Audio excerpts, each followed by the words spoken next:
रासोपाका सम्पूर्ण अहिले विजयोन्मुख विजय भइराख्नुभएका साथीहरूलाई र देशैभरि रासोपा समर्थकहरूलाई के भन्न चाहन्छु भने हामी संयमित हुनुपर्छ, हामी उत्तेजित हुनु भएन। अब हाम्रो अभिव्यक्तिहरू अझ बढी जिम्मेवार हुनुपर्छ। प्रतिपक्षलाई होच्याउने, गाली गलौज गर्ने जस्ता क्रियाकलापहरू तत्काल बन्द हुनुपर्छ।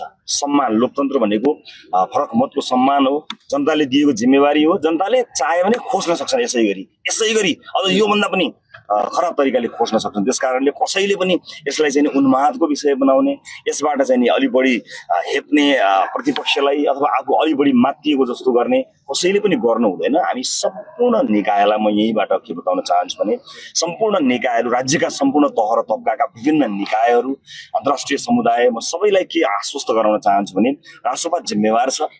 विगतमा भएका कमी कमजोरीहरूलाई पनि यसलाई एउटा अध्ययनको विषय बनाएर अलिकति परिपक्व ढङ्गले मुलुकलाई अगाडि लिएर जान्छ।